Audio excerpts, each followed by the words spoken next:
were you caring about traveling and packing for L.A. or New Orleans? I've been in New Orleans way too many times for my own health. So the idea of going to Los Angeles appealed to me personally more. And then obviously the opportunity for the Cowboys to somehow, some way have another home playoff game, that's in play too. So I love L.A. Mike, what is a reasonable percentage of Cowboy fans that you think we could see Saturday night? Oh, man, 40%? We put it at like 30 to 40. 40 max. Now, maybe Rams fans come out of the woodwork because this is the playoffs and they have a chance and they're favored by 7 and all that. And it's an event town. Yeah, right. That'll be, Billy Crystal will buy a ticket to that game. Right. But that's Cowboys country. There's no question about that, and we know that obviously from training camp. If you had a Rams Cowboys practice, in fact, I think they have, right? Yeah, they did. They had those. They remember we had they got a fight. Fisher, the brawl. Yeah, they left. The Rams left the stadium. Police forces. Yeah. When we have Rams Cowboys practices, isn't that a Cowboys crowd? Well, yeah, it's a Cowboys training camp crowd. So that'll be fun that day, and of course Jerry Jones will bask in that. He loves the fact that he still owns Southern California, even though he helped put another team there. All right, give us the recap of Seattle, where you thought the game was won. Just kind of your own Mike Fisher game recap of Saturday night.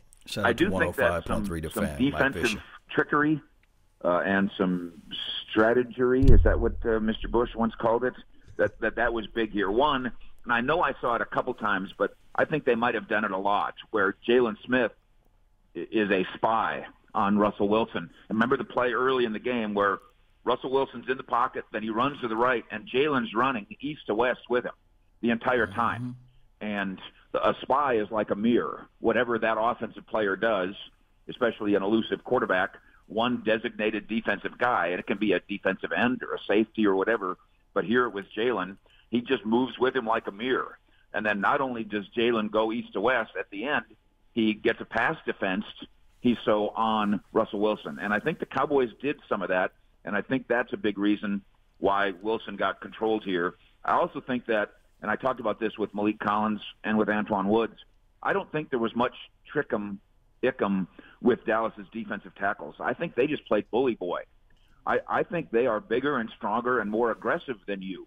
I think they won that way. And then I'm going to try to confirm this in the next couple of days. Remember when these two teams played last time and Seattle kind of suggested, we knew what the Cowboys were doing. We had their defensive signals. Remember that one? Mm-hmm. Yeah. And then Marinelli comes out last week and says, I don't care if they have our signals. We do what we do, which is a Cowboy credo around here. Yes. I don't think the Cowboys just did what they did. I think they changed defensive signals. I think they came up with fake signals. I think they did things without signals. I think the Cowboys completely revamped defensively how they send in plays and how they signal plays and how they communicate plays, and I think that's a very hidden and positive factor for Chris Richard and Rod Marinelli and the coaching staff. Did it seem like the team was a little bit surprised that Seattle took such a conservative approach in this game? Except, isn't that what Seattle always does, Chop? They try to run for 187 yards, and the last two meetings with Dallas, they rush for 2.7 yards per, but they run a lot. And they only throw at 121 yards per, but they win at the end with Russell Wilson. The difference here is they didn't win at the end with Russell Wilson because Dallas's defense was too good and Dak Prescott was better. What a boost from a guy that was supposed to get 30 touches a game, according to Stephen Jones, hurt again as he has been throughout his entire career, and all of a sudden, look at Tavon Austin with an unexpected surprise. Well, and this is why Cowboy fans listen to this program. Exclusive. The great Mike Lombardi, who I have so much respect for, I don't think he's a Jason Garrett fan. So the former NFL executive is on Twitter all the time bashing Garrett. And during the game was kind of making fun of how much Tavon Austin might be in the game plan. And as we talked about here all week last week, Tavon Austin was not in the offensive game plan at all. He did not take first-team snaps last week almost at all. He was about one touch, They wanted to give him the ball just one time on a punt return. That was the entire focus of Tavon Austin's week. Wow. And, in fact, they got him the ball twice. And if not for another clown show from the officials, the 4 officials in this league are castrated from having power because they have to wait for a television director to tell them what a tackle is, Shannon's reaction this morning is about to be priceless. If not for that, Tavon Austin has a double monster day. Instead, though, monster enough. And in the locker room afterwards, he's saying, I know people saying Tavon's a bust. What Tavon was hurt. And what he still is hurt. He's still not healed from his bone being pulled away from his groin. But he somehow found a way to contribute. One touch Tavon, that's all they needed. Mike Fisher joining us, BuyerSafety.com hotline. Take us through all the injuries, man. It seemed like every wide receiver got hurt. Obviously, headlined by Allen Hurns. Yeah, and Allen Hurns spent about 2 hours in the hospital over the weekend getting that surgery done. And what I'm told, it was nasty in 2 ways, beyond just the way it looked. One, they had to relocate the ankle from a dislocate to a relocate. That sounds gross. And then 2, there was what I'm told is an open wound. And I didn't ask any more, but I assume that when everything dislocates, that bone must have come sticking through flesh and skin. Yeah. And so put the ankle back together again then repair the open wound. And I think Chris Arnold yesterday was here on the fan saying, and he'll be fine for next week, and he'll come back, and they'll really, I don't know. What? Next year. Yeah, I don't know. Wait, Chris said next year, right? Yeah, for next season. Okay. I thought you said next week. And it's certainly medically coming back by August is absolutely Allen Hurns' goal. But, are you completely the same after a procedure like this? Mm-hmm. And then what does the Cowboys receiving group look like? But for now, very happy that Allen Hurns seems to be in good spirits and got that thing fixed. And as Cole Beasley said in the locker room, I'm sure it's not the greatest consolation in the world for him, considering what just happened, that this is my words now, that his face and his chest and his thighs were facing north and his foot was facing south. Oh. But come on, Fish. The Cowboys got to win. That helps a little bit, I guess. And Beasley? Oh, and then Beasley we got to monitor this week. That looks like that foot that just probably won't get fixed over the course of this year. He's going to have to muddle through that. Suafilo is doing better as of last night, and so maybe he'll be okay. Although Connor Williams, I don't think did anything wrong. Tavon Austin will monitor because he may have aggravated that groin a little bit. At some point here, Lance Lenore comes up from the practice squad, I think, and joins the 53 at wide receiver. Fish, take us inside the locker room of the legendary grown man game of Dak Prescott, apparently. Yeah, and this is really fun. I guess it was on national TV, and there's Zeke saying Dak is a grown-ass man. What I don't want to get ignored here is they're both grown-ass men. What Ezekiel Elliott is doing on the field and off the field is absolutely majestic as a player, and then marvelous to watch as a person. And I'm not saying that Zeke still doesn't go out and have his social fun. I'm sure he does, and I think Dak probably goes with him. But instead of Dak sneaking out the front door and Zeke answering the door, my old Michael Irvin, Emmitt Smith parallel, maybe they both sneak out the back door just in time to get on home and stay out of trouble. Ezekiel Elliott emerging as a leader, and he's told me, I've never in my life been asked to be a vocal leader, so I've never been one. But he is one now. He is the hype huddle guy at the beginning of games, and then there at the end of the game, he's standing on national television. That's vocal leadership on national television, saying this guy is a grown-ass man, and news for Zeke. So are you, kid. Suddenly, so are you. You brought up Zeke. There's reports over the weekend that he is kind of looking for an extension. What's your take on that? Talk to us about that, Fish. It's true. And also looking for new contracts are Tank Lawrence, Byron Jones, Jalen Smith, Dak Prescott, Jason Garrett, Chris Richard, Scott Linehan. So I'm not saying it's not true. I'm saying that we can write that same story about every guy. I can tell you that for me, the story of this game is not how much money is a guy going to make. the story of the Rams game is not how much money a guy's going to make. In fact, I'll say this about Dak Prescott's deal. We are missing the boat. We are missing the fun by spending, and I mean the three of us and people like us, we're wasting so much time on whether or not that pass right there just made Dak Prescott another $500,000 instead of enjoying this ride. Enjoy it. This is quite incredible what Dak Prescott has done as a mid-round draft pick, becoming a guy that now his buddy Zeke says he's a legend. Not quite yet, but let's quit worrying about whether he's a 15 or a 17 or a $23 million quarterback in a year and a half or whenever, and enjoy this ride, because Cowboy fans should know, as much as we are entitled town around here, playoff wins are hard to come by, not just for Dallas, but for everybody, and you just got one. Did Sean Lee play? Sean Lee, I had him down for 4 snaps. Oh. Now, Fox, before the game, reported he was going to get a ceremonial start. I have no idea where they got that from. Ceremonial? Yeah, like they were going to start him and then put him on the back of a parade and ship him back to Pennsylvania. I don't know where they got that. It didn't happen. The Cowboys didn't practice that way all week. They didn't warm up that way before the game. The starting weak side linebacker was Leighton Vander Esch, and then Sean Lee subbed in only briefly. So those people that are saying it's over for Sean Lee, I mean, you get to pat yourself on the back today, because 4 snaps in a playoff game, that's not the end, but maybe you can see it from there. For me, I'm going to go ahead and wait. Broadus keeps saying don't shovel dirt on him just yet. I'm going to go ahead and wait till it's done, and then we can say it's done, and then we'll throw the parade for Sean Lee. All right, Jason Garrett just called in. He wants to come on next instead of 8:30, so we'll get you out of here on this, Fish. Chris Richard, is Tampa eliminated because apparently they have interest in Bruce Arians, teaming him up with Jameis Winston? So is it Miami, the Jets with Chris Richard right now? Yeah, I talked to Richard on Saturday night, and he told me he hadn't spent one moment on preparing for any of those things. Yes. And so he said, I'm going to go home and get a pot of coffee and get to work on it. I think he had 2 of the interviews yesterday. I know that teams were saying, can we bleed a little bit into Monday? I know Cowboy fans are really fearful. They think it's automatic he's going to go. But, Sean, just as you said, do the math. The Bucks do Arians. The Jets do McCarthy.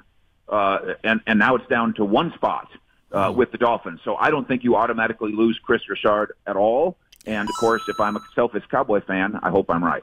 Mikey, great stuff. Let's keep the party going. Dak Prescott is the GOAT. What do you Carson think the temperature is? blows goats. Bermuda shorts. Bermuda shorts. Depends on how close to the ocean you might be. Appreciate the donation to help grow the nation. Yes. Banter. Appreciate it. Dak Prescott is the GOAT. Carson Wentz blows goats. That's funny as all get out. That was 105.3 The Fan. I can stick around for Jason Garrett's press conference. Or a phone call or what have you. Yeah, more so a phone call, and get his insights of the following week and the current week this approaches us. Guys, we got our hands full.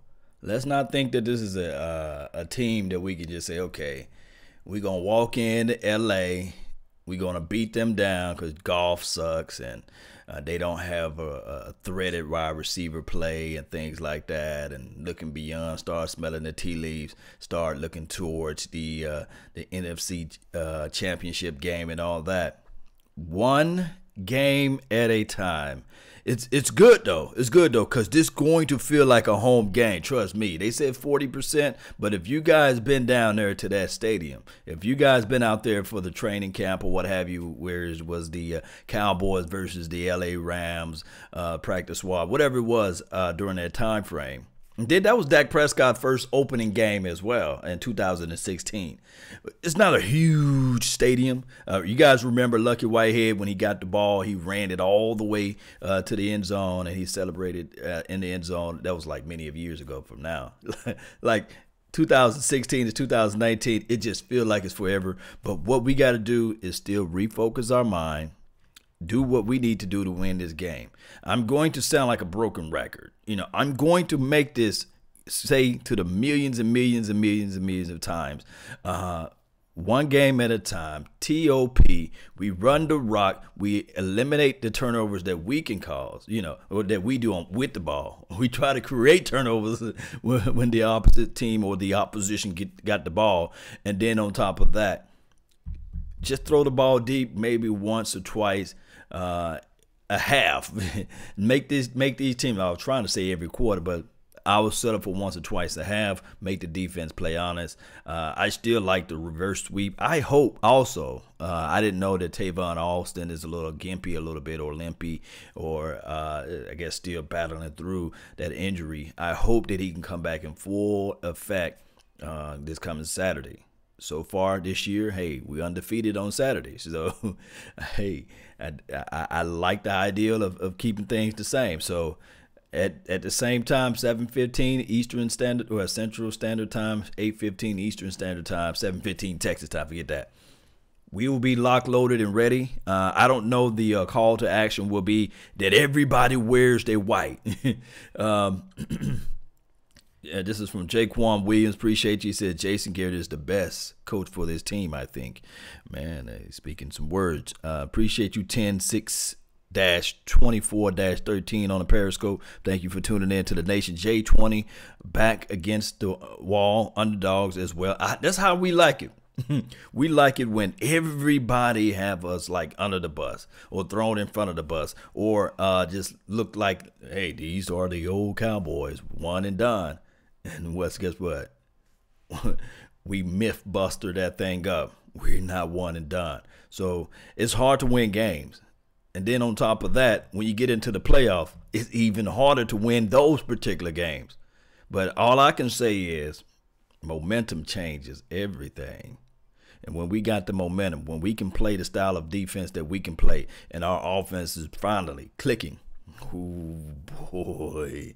Ooh, this Victory Monday, baby. Yes, I hope you guys got your coffee. I hope and I pray that you guys are drinking some good old coffee right now. Because, baby, this been what? Several Victory Mondays. So whatever we've been doing on every Victory Monday, and then it translates to a win the following week. Look, let's continue to do that. Junior, hey, the first person to put out there them wolves. Let's go.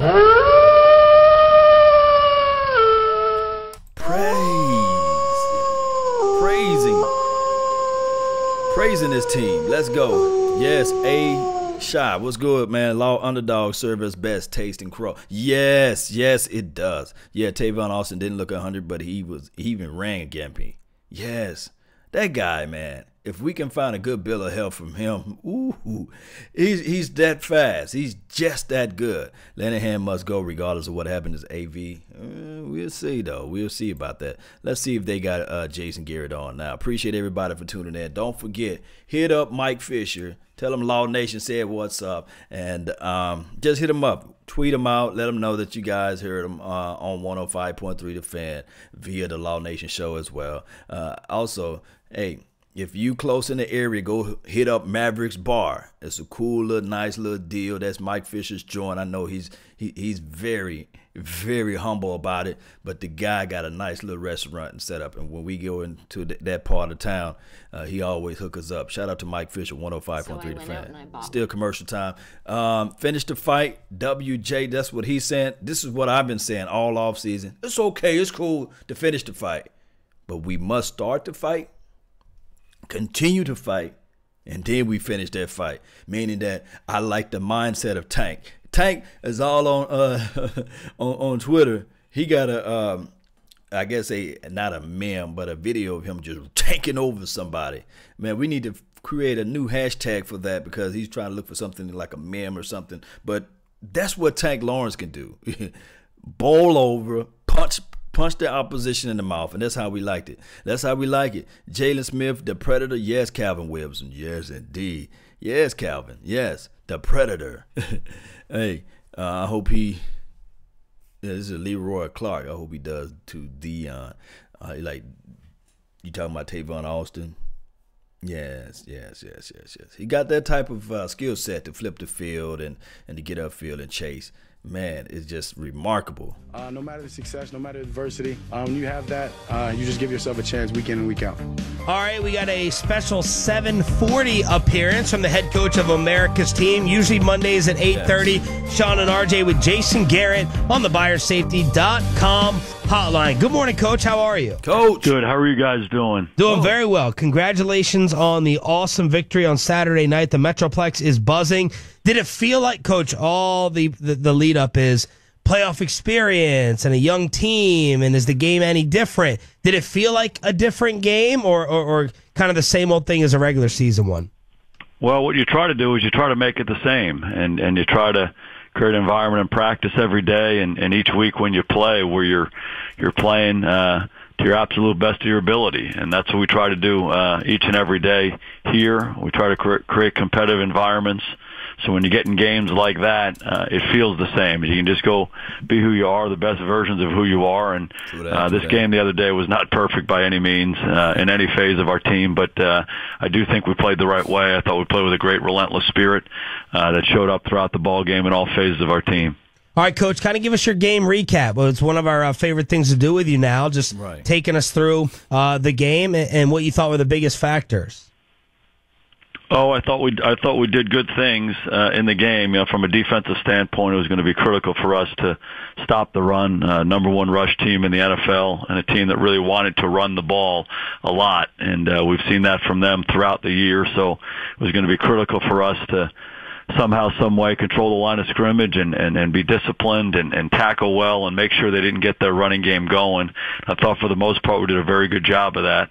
The other part was going to be to contain their quarterback, keep him in the pocket, not allow him to get out and make the number of big plays that you see him make week after week. And I thought for the most part we did a good job of that, trying to make his environment uncomfortable for him. So I thought the defense did a really good job throughout the game. You know, I thought at the outset of the game in particular, the three and out. They did a really good job simply getting off the field, and I think it was a combination of those two things, stopping the run, keeping him in the pocket, and then winning on third downs. And then they made critical stops really throughout the game. So I thought they did a fantastic job. Not perfect by any means, certainly plenty of stuff we got to clean up, but I thought they played well. And for us on offense, it was going to be the flip side. They're a team that prides itself on not allowing a team to run the football against them, and we had to be persistent, you know, giving Zeke the ball and making sure that we gave him some opportunities to control the game. And I think if you looked at it, you know, really throughout the game, that was a huge part for us. Thought the guys did a very good job up front, you know, blocking their down guys. It's a really good front. The linebackers are outstanding. They got a lot of guys around the line of scrimmage. So there were a lot of dirty runs in the game, a lot of 1 and 2 yard runs, but Zeke was able to break out a few times as well, and I believe just controlled the tempo of the game. And I thought Dak did a fantastic job throughout, you know, making some big plays in the game, making a lot of little plays in the game, you know, critical moments, made some big-time plays for us. You know, some of the runs he made down in the red zone were huge to be able to cash in on some drives. And, you know, I thought that was critical in the game. But I felt like on both of those phases, just it was the spirit that we played with that was really, really critical, you know, in determining the outcome of the game. We had some success. You got to keep playing. You got to keep going. And certainly when we have some adversity, the same thing. And I don't think at any point in the game did we blink. And then in the kicking game, it's really the same thing. You know, Tavon made a big return for us. We had another return for a touchdown, gets called back. Again, you just get back to work and you keep going. And I thought for the most part we're able to do that throughout our team, and that really separated us and was the differential in the end of the ball game. Jason Garrett right here on a victorious Cowboys Monday on 105.3 The Fan. Coach, I was at the game, and I thought that was the best home crowd I can recall in about a decade of going to the stadium for the pregame shows. But did it jump out to you? Everyone seemed to be on their feet on defense. The place was a madhouse. What did you think of the crowd home field advantage? Yeah, I thought our fans were incredible. You know, nearly 100,000 people there, all wearing white, but most importantly, being loud. and being loud at the right moments, making it hard for the opposing offense to function. And I can't say this enough or emphasize this enough. When you're on the road and your communication is challenged, you're using silent count, you're using hand signals. There's so many different things that you have to do to combat that. That makes a big difference. It challenges your execution throughout the game. And I thought our fans were incredible, really throughout. And you talk about a relentless spirit. There are different times in that game, where there were lulls, and we had to get going again, and they were with us the whole way and made a huge difference throughout that ball game. Coach, most memorable play of the game, the 3rd and 14 Dak run. Was that a designed play call, or did he do that on his own? It was a quarterback lead draw, and so it was a design call. And in that situation, we wanted to run the ball and force them to use a timeout or chew up some more time off the clock. And it's one of those things where I think heart of hearts, the expectation that you're going to make 14 on that, those expectations aren't really high. You just want to have a positive play and give yourself a chance to again burn some time and convert on that drive by kicking a field goal. And I thought our guys did a great job blocking up front. Zeke made a really good block, yes, and then Dak was unbelievable, splitting two and laying out, and somehow, some way, making that first down. It was a huge play in the game. We've talked a lot about in the fourth quarter, a lot of come from behind wins for the Cowboys, and with Dak at the helm, the fourth quarter game-winning drives and come from behind victories. Do you buy into the clutch factor and the narrative around Dak? Well, I just buy into mental toughness, and it's something we try to instill in our football team really each and every day in everything that we do. And it's about being your best, playing with fight and conviction, and playing with an edge to you and getting the job done regardless of what the circumstances are. And it's so important in life. It's so important in football. And regardless of what the circumstances are, that's what our objective is. Yeah. And, we have played a lot of games where the score was within, one score of each other in the fourth quarter. I think if you look at that stat, we've played as many of those games as anybody in the league, and I think we've won more than anybody in the league. Wow. And I think 13 out of the 17 games we played have been in that situation where the game was decided in the fourth quarter, and we've won 10 of them. And Dak has certainly had a huge part of it, but I do think it's everybody on our team. It's our offense, it's our defense, it's our kicking game. It's everybody has a piece of it. And Dak is certainly his leadership and his ability to execute in those critical moments has been contagious throughout our team. Coach, have you and Dak kind of come together in recent weeks and formulated even more the game plan with more input, or has it kind of been the same throughout the entire season when putting together the offensive game plan between you guys and Scott? What'd he go say? Well, I think our offensive staff does an excellent job. And, as we talked at the outset of the year, we got a lot of young players on our team, a lot of new moving parts, and it was going to be critical for us to continue to grow over the course of the season. And I think we've done that. We're far from perfect on offense, just like we're far from perfect in any aspect of our team, but we're certainly growing. And I think the way we played the other day was how we want to play. Very balanced attack, run it, throw it, and then you have to make the plays in the critical moments. I think we're able to do that. But have you added more input recently? You're trying to get him. It's always a collaborative effort. We're always trying to do things the right way for our team. So I certainly try to contribute in any way that I can. Jason Garrett joined us here on 105 through the Fan. The 58-yard field goal attempt, was there thought of punting or even going for it as opposed to attempting a 58-yarder and putting them at midfield?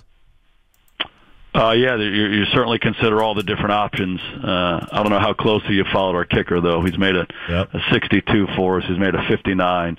He's been outstanding. So we just felt like in that situation, wanted to believe in him and believe in giving him an opportunity there. And also, similarly, you believe in your defense. If you do give them the ball in the middle of the field, you have confidence in those guys to make that play and make a stop. Yeah, Chop, watch the games for once. Yeah, right. Coach, how is Alan Hearns doing?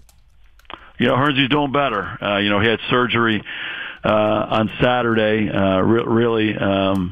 He was in surgery by the time we got off the field, and the surgery went well, and communicated with him a few times here in the last the last day or so, but everyone feels good about how the surgery went and optimistic about his return, and playing football again, in the next 6-7 months. So he's an unbelievable guy, a true professional and a real inspiration to his teammates. If you look at the kind of year that he had, every time we gave him an opportunity, he came through and made a lot of big plays for us in the role that he was in.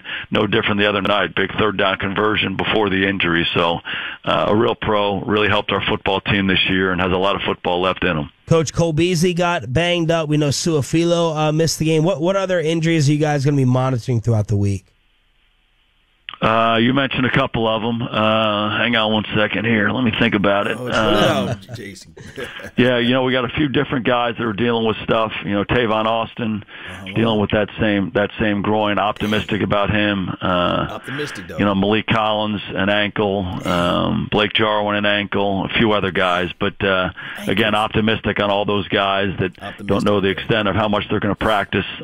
Starting tomorrow, but hopefully at least in a limited fashion and more as the week goes on. Jason Garrett joined us here on 105 through the fans. Take a look at the Rams game. How does this matchup look for you guys early on? Again, the biggest thing that we try to emphasize is us and what we need to do. Certainly great respect for their team, one of the best teams in the league all year long. It's hard to win 13 games in this league, and they've done that. And they're really good on offense. They're really good on defense. They're really good in the kicking game. They didn't win all those games by accident. But, one of the things that we'll keep focusing on is us and what we need to do. First order of business this week is to clean up the game with our players today. It's like a regular Tuesday for us. So we'll try to learn from that experience and then get our eyes forward on the Rams. Coach, do you anticipate a little bit of a home field advantage with all the Cowboy fans out there from all the years of training camp? He ain't gonna say it. Hard for me to know that. We certainly feel like we have a good Cowboys presence out there, and we'd love to have them come and support us. The biggest thing for us, though, is to focus on us and what we need to do to prepare to play our best ball game. Jason, congratulations, man. Awesome win. Awesome job. Have a fantastic week, and we can't wait for Saturday night, and we'll talk to you again next Monday. Okay, guys. Always enjoy it. Have a great week. Back at you, the victorious coach of the Dallas Cowboys, Jay Genius. What were you doing? What are you doing? What do you mean? What are you doing? What were you doing? Not watching football, apparently. No. What are you doing? No. He gonna talk about it. He didn't answer the question. You trying to squeeze him? Were you involved? Hey, I think he kind of answered it. He kind of did. A little more involvement. Because he said, you're always. You're always. Ivy Leaguers do not stutter. That's right. He did. Ivy Leaguers do not stutter. That's true. And I don't care what he says, even though he took the shot at us. I don't know if you guys have been following our kicker this year at all. We followed a lot of He's misses got a point, the last though. 8 weeks. It was a bad. He's made as many 50-yarders as he has 30-yarders. It was a bad decision. What's that mean? He's made as many kicks from 50-plus as he's made from 30 to 30. Guys, I got to rock and roll and get on out of here. But, hey, that was a good interview, though. They try to squeeze him, though, with the offensive question. And like, hey, are you more involved opposed to Scott Linehan? That's what they're trying to say in so many words. Jason Garrett is not going to fold up like that. You can't get that guy in the corner. Jason Garrett is going to always say team to team. He's going to keep it into parameters. You can't outsmart or outwit him on that aspect of his intellect. His knowledge is is up there. And they try to get him with the because that could be bulletin board material. And he already said, no, I just focus on our team. When they said, are we planning on having a home game in L.A.? You see what I'm saying? So Jason Garrett is smart, man. He's just brilliant in a sense. Appreciate everybody for tuning in to the nation. I cannot stress this out enough. I really, really, really, really appreciate everyone, especially those who've been with us even in the off season, right? All the way through the preseason, and then when we were 3-5. I really do appreciate each and every last one of you all. You guys just don't know, man. As it relates to you all helping, I guess it's me giving you guys information. You guys help me out. please leave a comment. That's more than anything. Whether it's good, bad, or ugly, or indifference, remember, I respect everybody's opinion, even if it's not on the same page as mine. I love to have different opinions. I love to have different views. Please leave me your feedback of the channel, of whether or not you like the radio in the background, the graphics and things like that and beyond. Don't forget to show your support. Whether it's just coming on this page and hitting like button and sharing this content, letting a friend, a foe, or neighbor know where they can go to listen in to Cowboys content. Help me out. Subscribe to both YouTube pages, Law Nations 2.0 and Law Nation page. For those who've been following me for a long time, they know how Law Nation 2.0 was created. So I'm always going to have two pages. And then on top of that, if you're just driving around anywhere in Texas, or if you're all the way in Hawaii or the UK, I got iTunes, Spotify, and I'm also on the Roku. So if you just purchased that nice 75-inch TV with the smart player in there and you got the Roku deal inside, you can tune in. And that's why I got the chat box to the left, so that now you can say, hey, Auntie Shirley, look, I'm on live TV with this guy named Law Nation. Yeah, they say he looked like James Harden, but this guy is really 8 years older than James Harden. So James Harden looked like Law Nation. You know, all that type of stuff. So that's what I'm talking about, Cowboy Nation. One way or another, I'm going to say it so many times that you guys going to be like, man, I'm going to job, I'm going to work. You're going to be out there in the streets saying one way or another, my brother from another mother, no other, don't look like Danny Glover. That's what it's going to be like. Yes, it is victory music time. But before we can get that onto your mental, we got to do this. I seen it. And I heard it, and I saw it before, and let's do this thing right here. Yes, I'm country from Mississippi. Yes!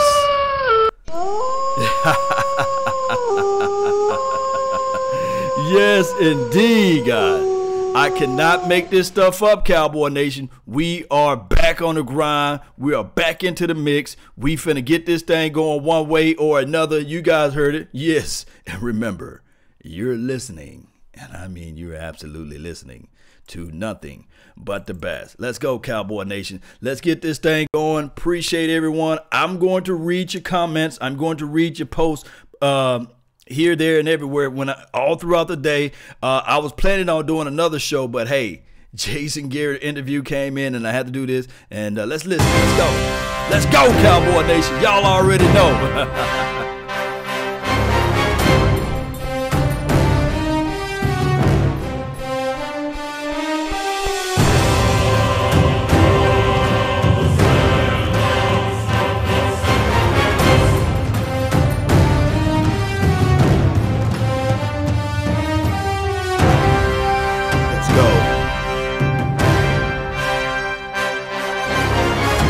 Walking to work like this today.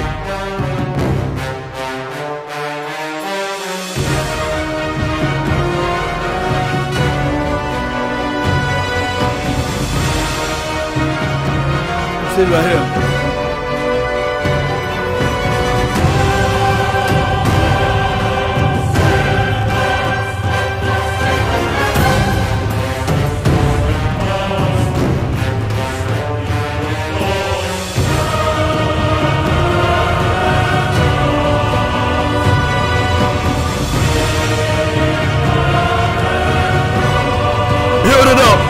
Monday.